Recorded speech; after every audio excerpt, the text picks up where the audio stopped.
used or repossessed car, Automart na yan. Kung naalala nyo dati, rineview namin ang previous generation na Honda City. At kung naalala nyo, rinecommend namin yan as one of the best used car buys in the subcompact market. So, ang nandito ngayon, yung pinakabagong City at gusto nating malaman, paano nga ba kalaki yung improvement niya over the 4th generation model? Tara, review na natin.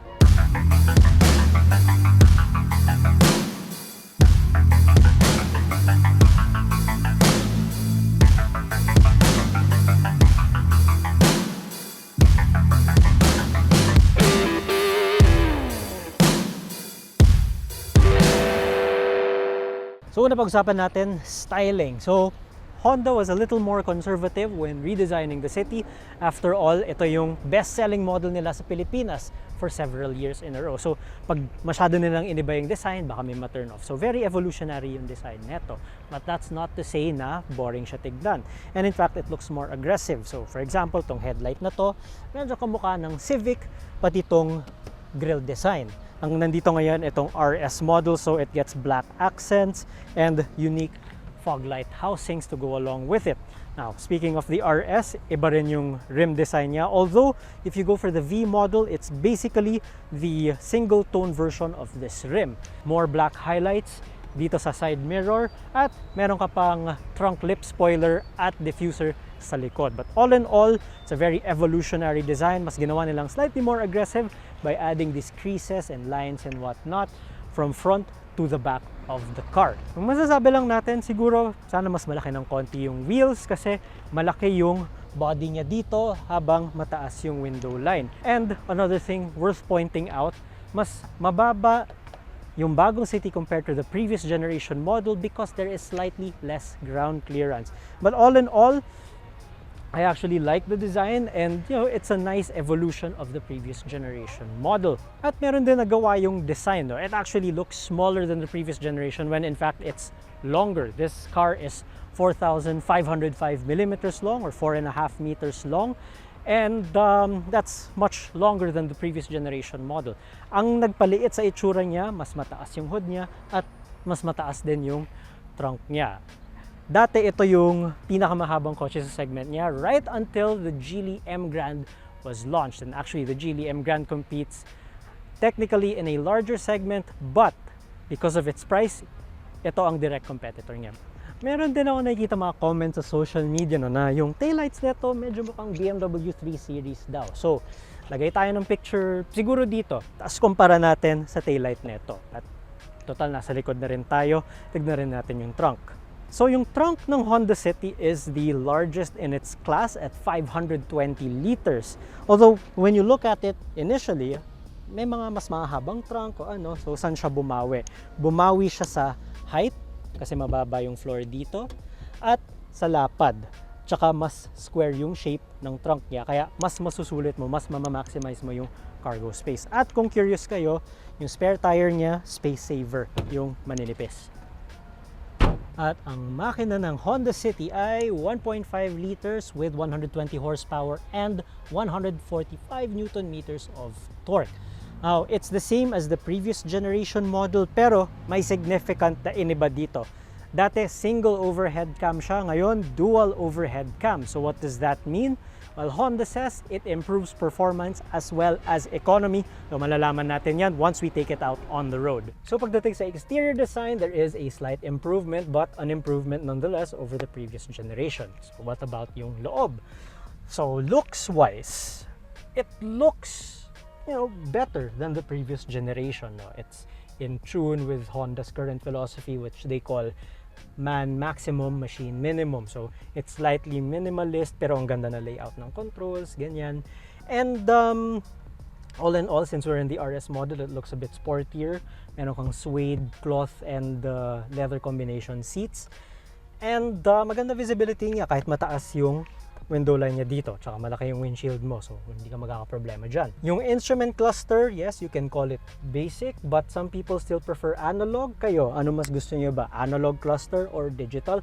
Sabihin niyo sa amin sa comments, no? So all in all, it looks good. However, I wish lang na Honda would add a little more soft touch materials, no? Kasi yung mga ibang competitors niya, meron na eh. Like, especially the newer models, you have stuff like the Nissan Almera na na-cover na namin before, and yung Geely M Grand.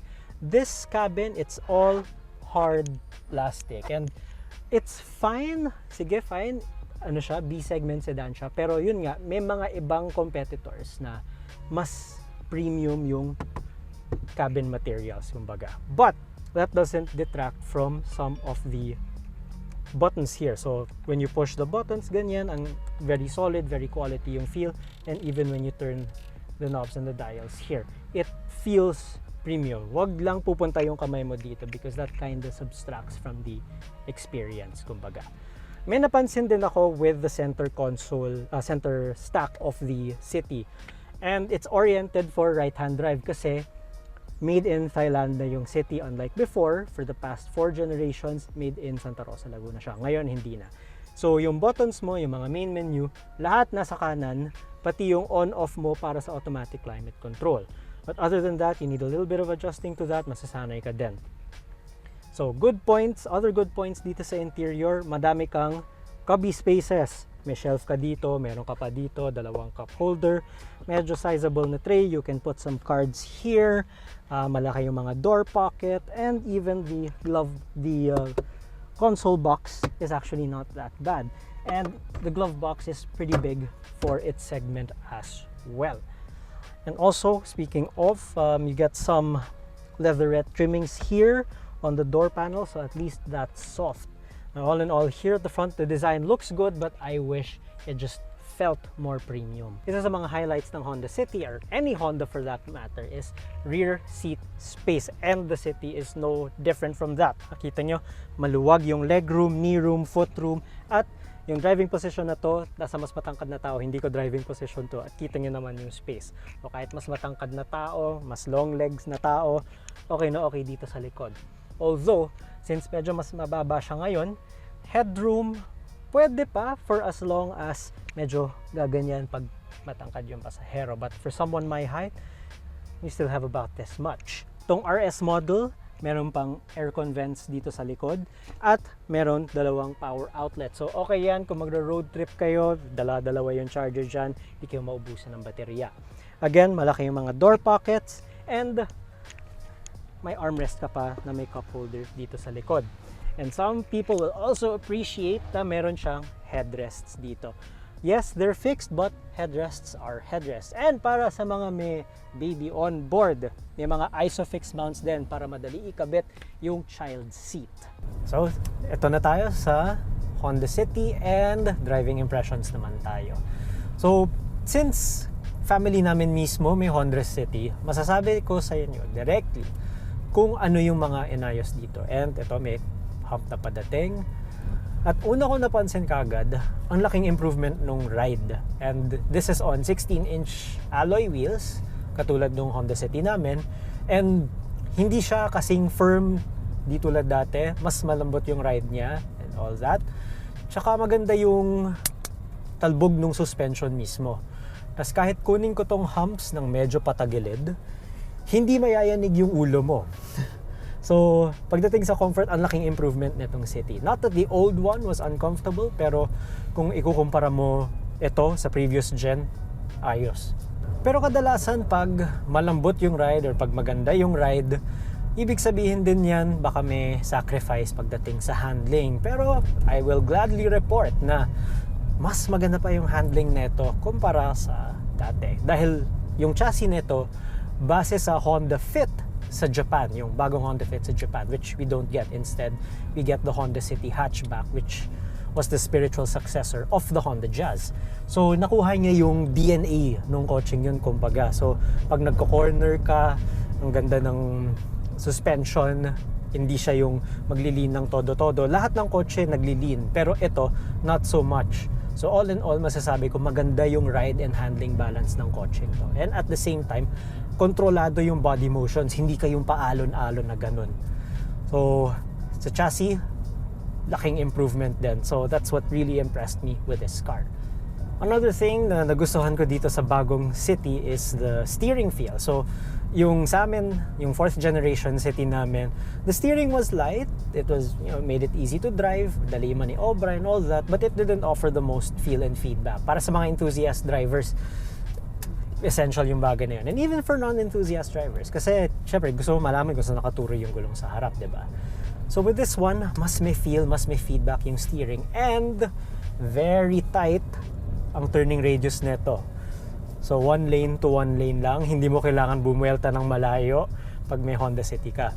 And that's despite the fact that this car is longer than the previous version. So, pagdating naman sa safety, the City RS is pretty comprehensively equipped. So, meron kang curtain airbags, meron kang dual front and dual side airbags as well. And actually, the total airbag count of this car is 6 airbags. So, it's not quite class leading, but it's also one of the safest cars in its class kasi 5 stars to sa ASEAN NCAP safety rating.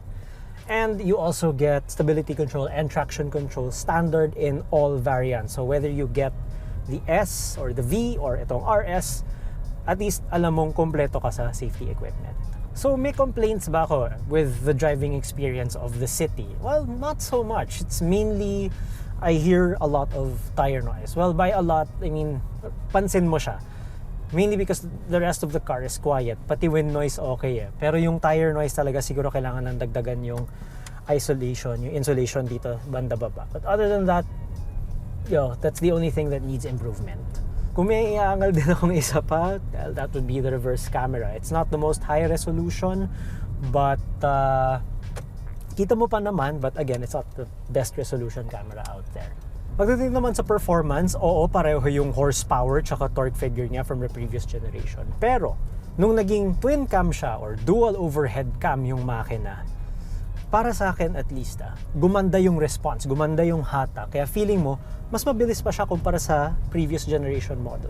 All because they improved the response of the accelerator. And that also means, kung mag-overtake ka, medyo mahaba yung i-overtake mo tulad ng truck, mas may confidence ka at mas nasusulit mo yung power ng kotse. At the same time, tumipid din siya. So, matagal nga kababad sa idle tong City na to, medyo mga 10 minutes, 15 minutes, ganyan. And I came from traffic, ganyan. And it still returned 9 kilometers per liter. Pag dalhin mo sa highway to, madali ka makakakuha ng 18, 19, and according to official government ratings, kaya pa mag 20 plus kilometers per liter neto. So, ayos, diba? So, matipid na, mas may hatak, mas komportable, mas maganda din ang handling. So, all in all, great chassis, great engine, and credit where it's due, maganda din yung CVT niya. Now, normally, mga CVT parang sumisigaw lang lagi na pag napaka mo yung silinyador, parang ganun lang siya palagi. Hindi siya ganito sa City. It acts like an automatic transmission and may simulated gears pa. So, hindi mo kailangan gaano mag-adjust ng driving style sa kotseng to. So, paano kalaki yung improvement ng bagong City over the previous generation? In some ways, malaki.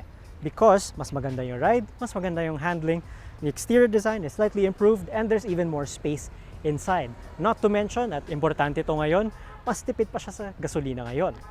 However, yung ganda ng chassis niya and all that makes me wish again for nicer interior materials. Yun lang talaga. And if there were soft touch materials inside the City, then yun, perfect na siya as a subcompact sedan choice. Now, that's not to say you shouldn't buy one. Actually, we're telling you and we're recommending this car to you. Pero again, kung nag-expect kayo ng soft touch materials or mas premium na feeling na interior, you might want to look elsewhere. But all in all, it's a very good car. And should you buy one and trade it, let's say may previous generation kayo na City, should you trade it in? Well, definitely, especially if you're looking for even more space in a subcompact car. At kung gagawin nyo yun, you can do that through our Sell My Car program. At the same time, if you're also considering the previous generation City, might as well look sa website namin. Tandaan, basta used cars, i-Automart na yan. This has been Anton for Automart.ph. Subscribe to our YouTube channel and like us on Facebook. Salamat!